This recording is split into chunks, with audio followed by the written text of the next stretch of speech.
All right, folks, welcome to the Gritty Podcast. I'm Brian Call. I've got my friend David Brinker here, and we've got Bryce Bishop. Brinker spent some years at Sitka Gear and is now at various companies in the outdoor industry. You do a little real estate. Really, this is it. Just Peaks? Right now. Just Peaks in my real estate company, yeah.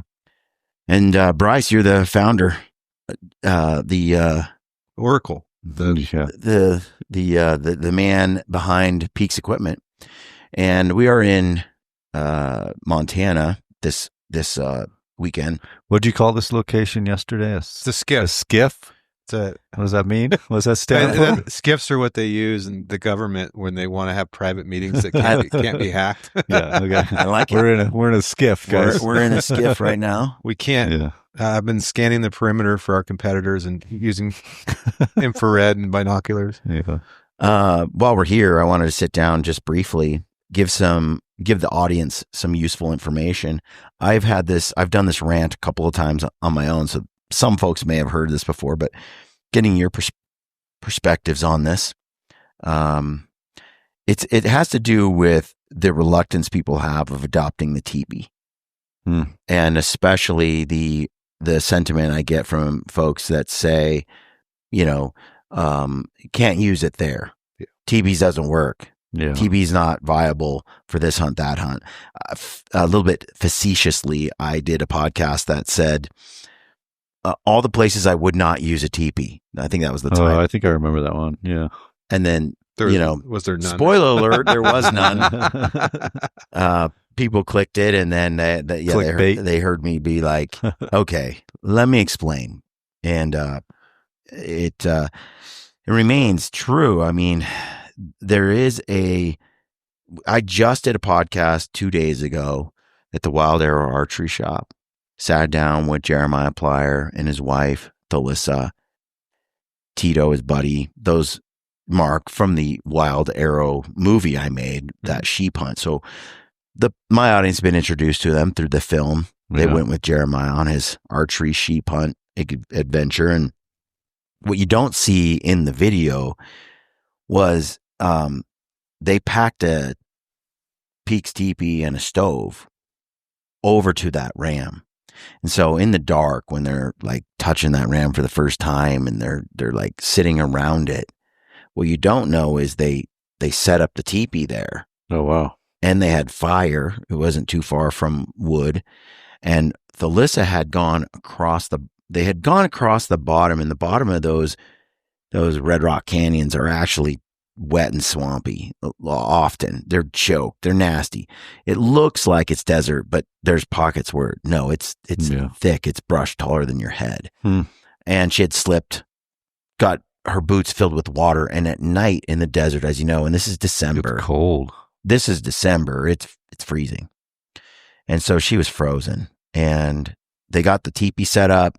They crammed in there, got the wood stove cranking, and she had never, nor Jeremiah, been in a teepee with a stove, a hot tent. Huh. And they were blown away. They were like, oh my gosh, this changes. Their whole world was like just expanded. And he's like, don't burn your toes, because she had like her bare feet like right next to that stove. And they got that stove cranking, and it was heaven. And there's just far too many out there that have never tasted the sweet joy of a hot tent in just freezing cold weather. Yeah. And it's one of those things where I don't know, there's an attitude that I still hear today, even from extremely experienced hunters that I bow down to, like when they do something pretty incredible. Right. I'm like, wow, that was impressive. And yet they're in like a pup tent, with the dome and no stove. And I'm like, freezing. As good as you are at the hunting, and congrats, you suck at woodcraft and survival and outdoor, and your skill set on the side of backcountry living is toughness is a great skill, a great thing to hone, and you should have it.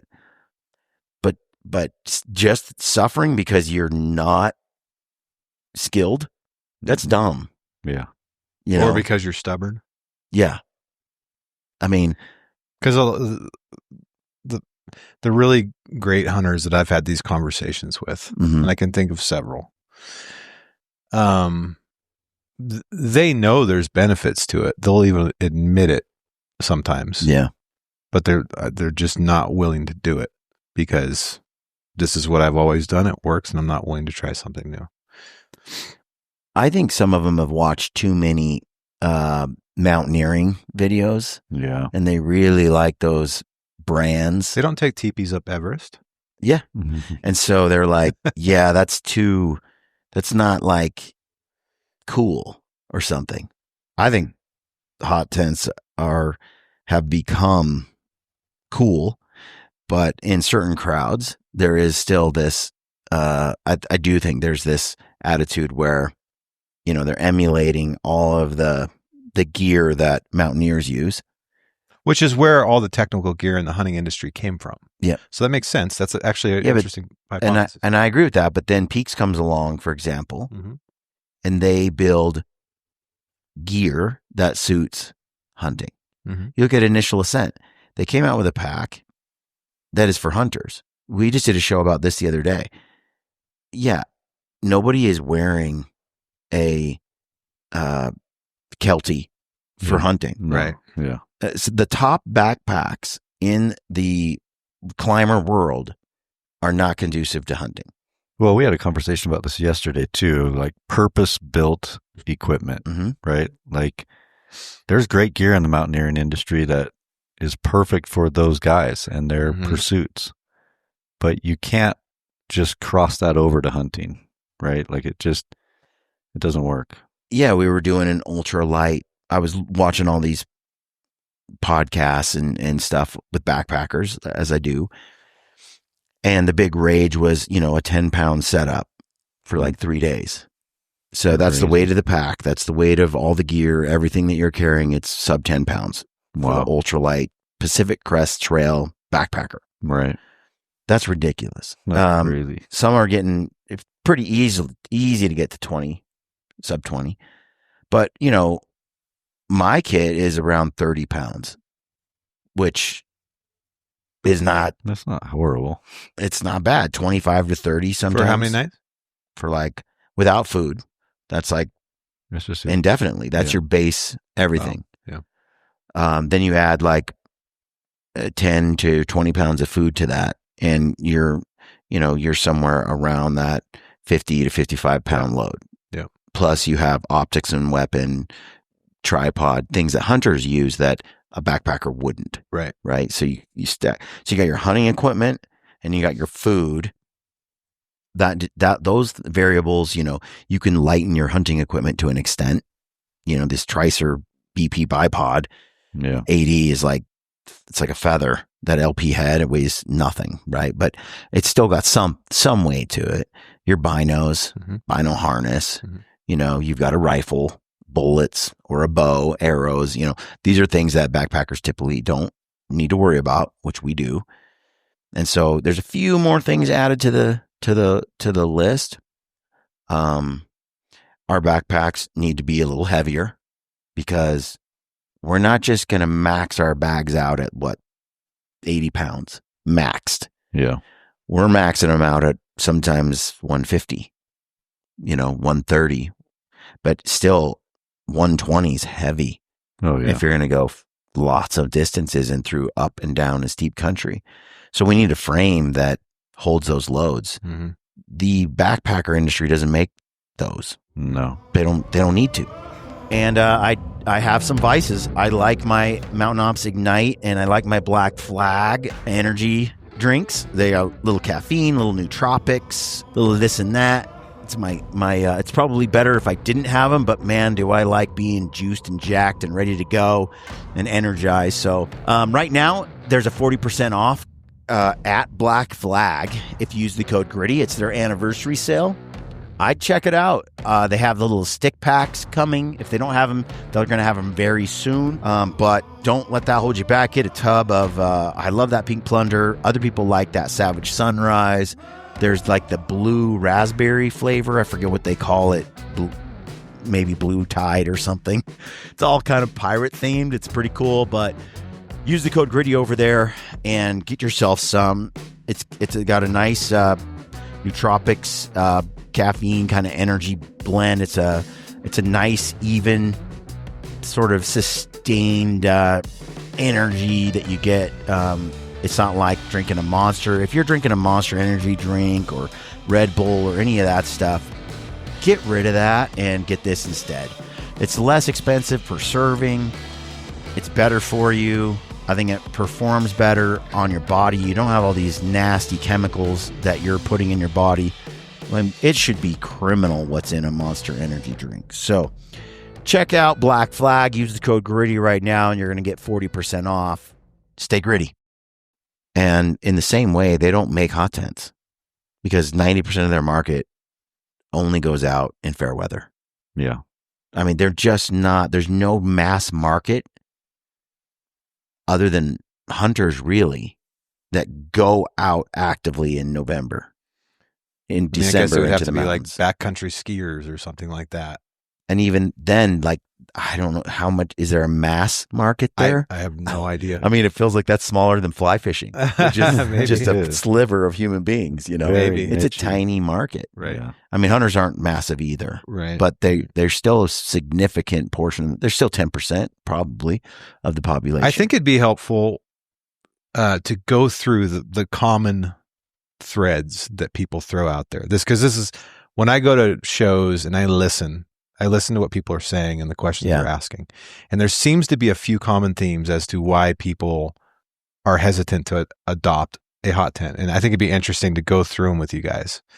And usually the first one people usually mention is wind tolerance, because it seems like to the human eye that it wouldn't do well in the wind, because look at it, it's just like it's just a Tipis. My dome tent has like aerodynamic, and air's just going to blow up under it, and then it becomes a parachute, right? That's common. That would be it's not freestanding, you know, and so it doesn't. They're definitely, that is handling a storm or winds is that's one. The second one is usually condensation that I hear. Yeah, people are worried about the condensation. Number 3, Bryce, what would it be?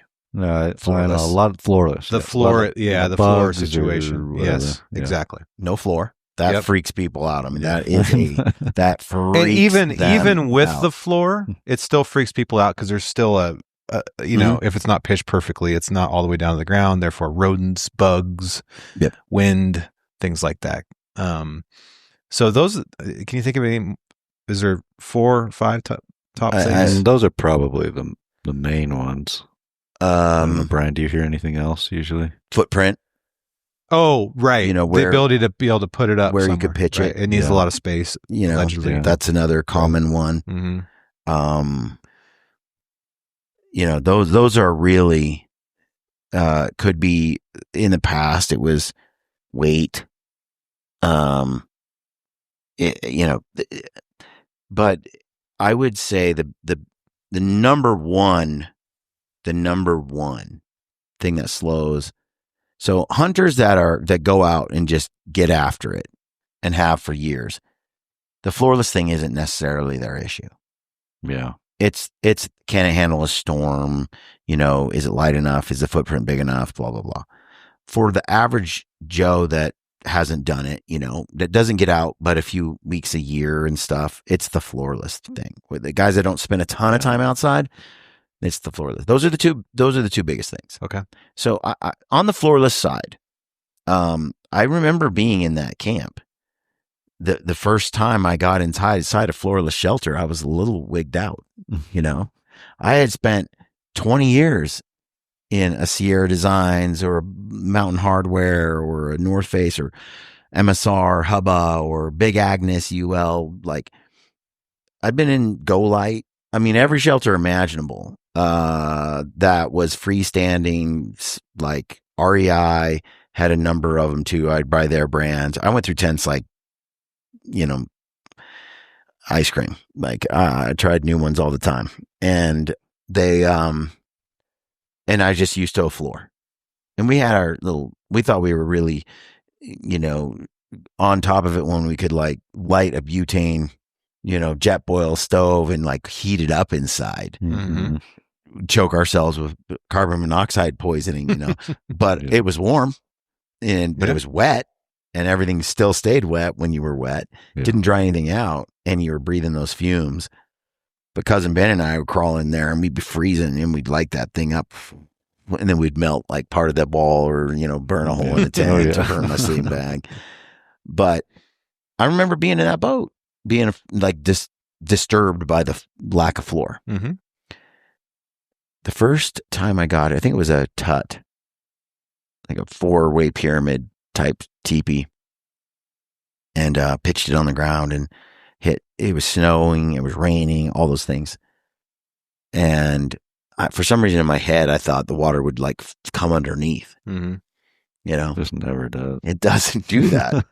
It just doesn't. It never does. It hits the ground and just goes into the ground, And so after having that experience, bugs, all those things, they weren't the issue I thought they were going to be. Hey folks, pardon the interruption, but I've got to tell you about this new Tricer RP bipod for your rifle. This thing is incredible. It's going to take the market by storm. You're going to want one. Everyone will. It's like no other bipod on the market. It's been designed to do everything in one bipod, which is generally not what we have available to us on the market today. Use the code GRITTY over at Tricer and you will save. Whether you're shooting from a prone or sitting position, this bipod adapts seamlessly to every field environment. You're going to get rock solid stability when it matters most. This bipod includes everything for $2.99. You've got the long legs, the short legs, you got spikes, you got rubber feet, Arca Swiss, Picatinny compatible, plus a swivel stud to Picatinny adapter, giving you unmatched flexibility for any hunting scenario. Bottom line, this is the last bipod you'll ever need. Use the code GRITTY over at Tricer.com. You'll get a discount and you'll get the last bipod you'll ever need. All right, let's get back to the show. Yeah, so after all these years of using a teepee, floorless, someone comes up to you, like my wife would be a perfect example. That's why she won't stay in our teepee with me, because she is freaked out of the floorless thing. Yeah. What comforts would you offer to those people about the floorless thing? Like the bugs, the road. It's almost like this almost irrational fear of something, right? Mm-hmm. Part of what helps with that is just sleep outside under the stars with no shelter. Yeah. In the summertime. Well, I mean, just go in your backyard. How many times as a kid did you do that? Yeah, that's what I mean. You slept on the trampoline, didn't you? Who did? Oh yeah, all the time. Who didn't sleep outside on the ground just looking at the stars in the summertime? I mean, I shouldn't say that. There's plenty of people who never did that. But I did it like I did it all. I mean, I did it all the time. Like we grew up in the woods, and so sleeping outside in the summer, like on the ground, on a pad, with like that was just, we slept outside all the time. Yeah. On the ground. And I think if you're a little disturbed by the floorless thing, you just need to spend some time with a little ground cloth and sleep cowboy camp. Like the old timer bedroll. Roll it out, camp out there. And there are some rational concerns about it. One of them being popping your pad, And I mean, most people don't understand that you carry a Tyvek ground cloth or something. Yeah. But the thing is, you'll pop a pad in any of those sill nylon floored bottoms. I mean, they sell those bathtubs. They made their tents so light. It's not like your grandpa's tents where they used to have like those reinforced floors. Mm-hmm. Every tent you get like at a sporting goods store, that's your standard camping style Patagonia REI branded kind of backpacker tent. Those things have thin sill nylon floors. Your pad will pop right with that all the time. So they already have to have a reinforced pad or a heavier duty pad or something that they lay out. I mean, I don't see I don't see you getting rid of needing some reinforced bottom or your pad can pop, whether you have floor or not. Yeah. So even if you were carrying the floor, you would still carry your ground tarp. Yeah. Mm-hmm. See, and I mean, back in the day, we used to buy those bathtubs, or you could buy the footprint, they called it, like we do. Mm-hmm. You could buy that. So you would go out and buy your, Mountain Hardware tent, and then you'd buy the footprint so you don't get holes in your pad and it's a little more rugged. Water doesn't come through. Yeah. I mean, that's why we built the footprint, right? Because some people don't want to carry a Tyvek sheet or whatever with them, and they want a little more coverage than just right underneath their pad or whatever. So, we tried to solve that problem at least by designing a footprint that goes with the TP and is the exact shape and perimeter and helps with the ease of setup and all that kind of stuff. But to Brian's point, if you're not careful where you pitch it, like I had this happen in Colorado a couple of years ago where I was too lazy because it was so cold to take care of a rock that we put our TP right on. Yeah.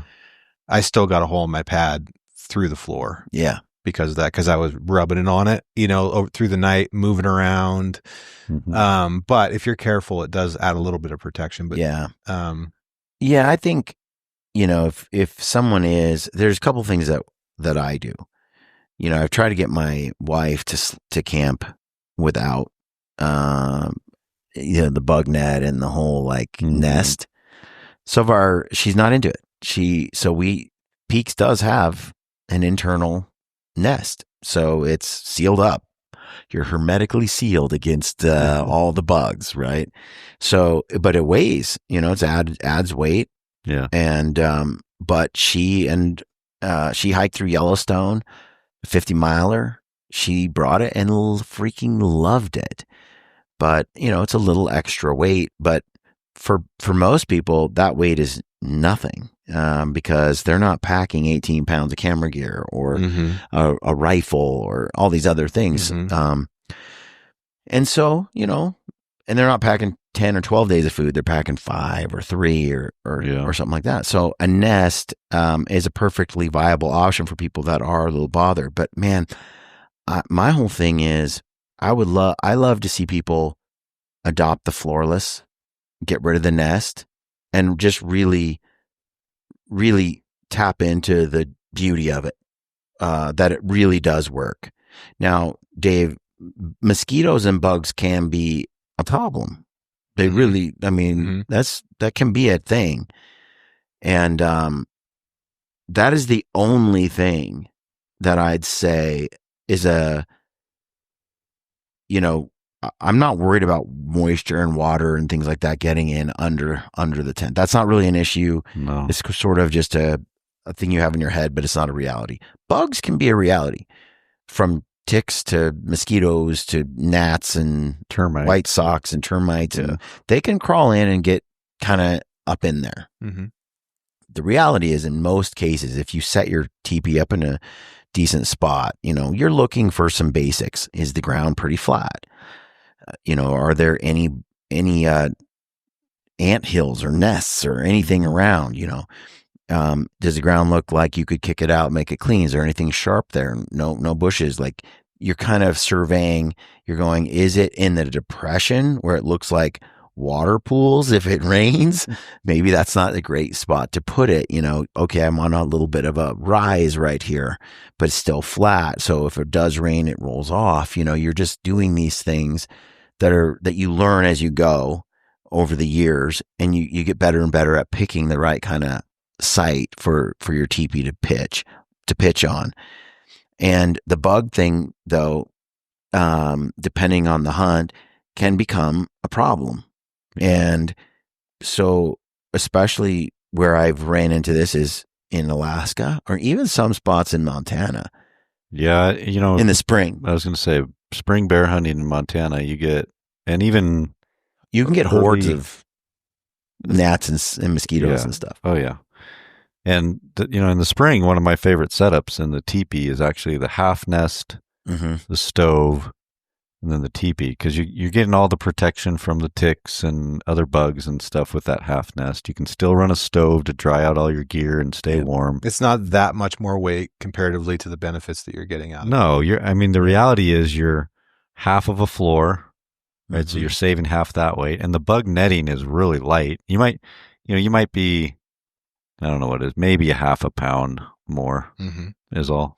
Pretty stellar setup, really. I mean, that's pretty comfort, high comfort. But what I've done is I have a bug net that's in my backpack that never leaves it. It's always there. And that bug net kind of goes over your head. It's a little bit big. It's got a little like wire or hooper in there. It kind of keeps the net off your face, And if I ever just am going to bed, crawling in my sleeping bag, and I might have a bug issue, I just throw my bug net on and it's done. Go to bed. If there is a mosquito or any kind of critter or whatever, that bug that wants to like crawl on me, it's like, well, I'm in this little tiny head net. I use that head net it comes out on warmer hunts all the time. If we're on top of a hill glassing and the bugs are just like bugging me, I just throw on the head net. There's no wind or something. So the head net is a key piece of equipment. The other thing that we bring is a little tiny backpacker thermocell that mounts to your gas for your cook stove. So you get that little backpacker brand version of it, and you just slide in the card. It's the same principle as heating them up on the little thermostat that takes batteries, but this way you don't need batteries. It runs on the gas of your cook stove, which you're bringing anyway. It sips gas. It doesn't use a lot. Warms up that little heat pad and thermocells your tent, and we'll go to sleep running that thing. And the whole thing is just like, there's not a bug in there, We might vent it a little bit on the top with the 2 vents and even maybe a zip, if we are worried about needing a little more airflow with that thing on. But that has been, we'll be outside without clouds of mosquitoes around us. We'll get inside that teepee, light that thing up, and all the bugs are gone and they don't come in.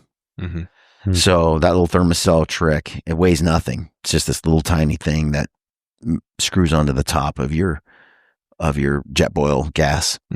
That's awesome. So there's that. And then the third thing is heat. One thing that Lampers and I will do, like in the springtime, we'll get in there and we'll be camped sort of near some water, because you just end up where you end up. A little bit of mosquito problem. We pitch that tent so it's to the ground, the teepee to the ground. So you can do that. You can really pitch your teepee flat, or you can leave an air gap at the bottom. When there's bugs, we just tack it all the way down so it's flush with the ground, and then we just kick up some brush and dirt and stuff along the edges so that the bottom of the teepee is sealed. So no bugs can get in. It's not that long. It takes a few minutes, and we have a teepee put up. And if there's mosquitoes, we kind of pad the dirt around it. We'll put sticks and logs and other things there too. And we will build up a little like thing there around it. That way we're not carrying any extra weight. It seals it up. And then when we get inside, let's say we did forget the thermocell little adapter or whatever, which just kills them. If we didn't bring that, then we'll just throw on that stove like a medium, the Little Peaks Torrid, light that stove up, and within about 3 seconds, 3 minutes, every mosquito drops, every bug drops. They can't handle that slight change in temperature where it's a little bit warm. Oh, really? They're dead. Everything's dead instantly. I mean, it's almost like while the fire is still starting, it will just cook those bugs and they're gone. So you really, and because you sealed the bottom, right? And you've got the vents that are above with some mesh there, you're golden. Once you've kept the bugs out, Ryan, we might get out, go to the bathroom or something and come back in, and we'll let a few of them in. They'll die right away if there's any heat at all, like instantly. And so same thing with the little Thermarest bug deal. So we tend to use that. So those tools, either fire or repellent, to kind of manage any kind of bug situation in the spring or even August when we're hunting. And it's all you need. And the bug net is the final. Like sometimes I'll just throw that bug net on. Ticks are one of those things that, rightly so, freak people the hell out. And but I mean, I have never been bit by a tick, and I probably had per spring thousands on me. Thousands. Like, I mean, I've picked off of Ryan and I and put them into a Ziploc in one like 6-hour day, like over 1,000 ticks. And I was like, well, they take too long to smash. I mean, they're really they're hard to kill. Yeah. I'm like, just throw them and we just collected them in this little sandwich bag. Oh, God. Oh, nasty. And they were, I don't know where they were coming from. They just coming. And like we were on some kind of nest or something. Nasty. Yeah. And, but the thing about a tick is when they get on you, at least in the West, I can't speak to the Midwest, other parts of the nation, but where we hunt bears and when we're out hunting in the spring, especially, that's when the ticks are really an issue. The ticks they get on you, and they're not so small, by the way, that you can't see them. Like I've been around some that freak me the hell out in like Missouri and Texas and stuff. Like they're just microscopic, and that's creepy. You know, these ticks, you see them, they're pretty visible, and they get on you. When a tick gets on you, you got like 8 hours to get it off, at least, before it ever tries to bite you. So I don't freak out about ticks crawling on me. I just need to make sure I don't have one on me for a contiguous 8 hours. Yeah, before you go to bed, do a little rundown. So I typically do a few tick checks throughout the day, drop my drawers, check everything, all the typical spots, and look and just make sure that I don't have a tick still there. And that is all I needed to do. I go to bed, I make sure before I go to bed, I've tried to like scour myself, and I might wake up in the morning and have one, somewhere, behind my ear or whatever. It's like, okay, pull it off. It wasn't there long enough to burrow or to make a home. They tend to just take their time piddling around before they decide. And when you get used to that, you're just like, they're not this boogeyman that people think. Certainly I mean, like I said, I probably have had, I'll still tuck my pants into my sock, if they're real bad, to try to keep them coming up from my inside my clothes. I might tuck my shirt in here and there. When we're walking through brush, I put the hood on over my head and zip up my merino and stuff, because they'll fall out of those trees on those game trails and stuff as you're walking along and just drop on you. And, I just like, okay, if I put the hood up there on the outside, Ryan can see it. I can kind of see it. We pick them off each other and keep on hunting. But the tick thing is, would I sleep better back in the day? I don't have any problem now. But man, I was longing for a nest maybe 5 years ago. Going, how do we sleep at night? I'm so freaked by the ticks. But now, no, not freaked at all. I still think I'm a nest guy. I've done both. I like the nest, the half nest. But I think but not in the winter, right? No. Once the bugs are gone. No, like in the late fall. And there's no reason to do that. Yeah. No need at all. Yeah, it's really just it's the ticks and the thought of it really is the ticks. That's the ultimate. Flies are annoying. Obviously, you get a fly stuck in there. Mosquitoes are super annoying, but ticks have real ramifications in the wrong circumstances, right? Yeah. Yeah. Corey Jacobs was just here the other night talking about that. But did you see Maria Lovely and her? She's been struggling with it for a long time. She's on Instagram and super cool. I met her at a Louisville event, and she's young, just married, I think, a couple of years, and she's been suffering with Lyme's advanced. What do they call it? When it's the bad version. Yeah, the bad version. That's like in you. Yeah. And the only cure they found is bee venom. Bee venom. bee venom. Really? Yeah, and it's working. No way. Working. It's curing. They just inject her with like a... No. It's so they're still trying to figure out scientifically how to do this. But in the meantime, you know how it is. People have discovered a treatment that works outside of the medical space. Oh, yeah. And it is, you get stung by the bee like 10 or 20 times 2 days a week. It would probably elicit some sort of For body like- response. for like a year. No And- way. Oh, Something about jeez. that venom kills the particular bacteria, or maybe it does something with your immune system. I don't know, but she actually has a kit of bee venom.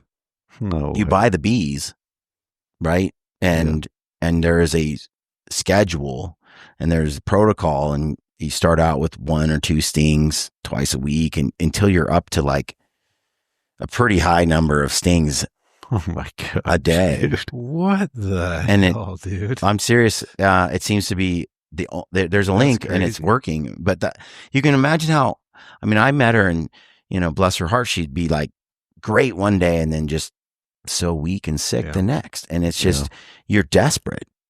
I had heard, and I don't know the details on this, and I'll learn more about it. I want to get her on the podcast, but there was this, it's something like a woman with advanced Lyme disease, wheelchair bound, couldn't go any further, was done for, and was like, got wheeled out in the woods to like kill herself.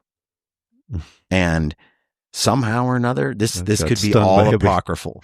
Probably. Beehive falls from a tree, and then she just gets stung to like by the thousands, and the dude ran off or something because he had Just legs a and could lot run of- away. So Swarm of bees. they come back, and they have to carry her, they rush her to the hospital, and she survives the bee attack, but also has no more Lyme disease and slowly can walk and is healthy and like gets her whole life back. Wow, interesting. I got to go to the boys' room. Yeah. So it could be, it could very well be that is the true story. I don't know, but That's crazy. I just did a quick search. I just saw her getting stung, like with her bees, and I'm going to start it today. And I was like, what? Yeah, that is wild. And so something definitely bee or the tick thing is a scary thing. It's a Yeah. legitimate thing, and the nest really is a great way to go. But outside of ticks, I wouldn't bother. There's not another bug on the planet or another situation where I'm at all bothered and couldn't handle it with either the Thermacell for the backpackers Right. or the stove or anything else. And it just saves me the hassle of the weight and the setup and all that of the nest. For sure. Yeah, I mean, when it's from like August on, Mm-hmm. I wouldn't even, I mean, at least in the lower 48, I don't even think I'd really consider a nest. Yeah, There's just not enough bugs to even matter. So, Yep. I totally Yeah. agree. Let's take the discussion on another episode on what Dave was mentioning earlier. Wind. Storms. Yeah. You know, can't set up a TV here, it won't work, blah, blah, blah. Let's get into that on the next show. Folks, thanks for tuning in on this one. Let us know what you think in the comment section. Leave us any questions down there. We try to read everything you comment on the YouTube channel. And thanks for tuning in. We'll catch you on the next show. Stay gritty.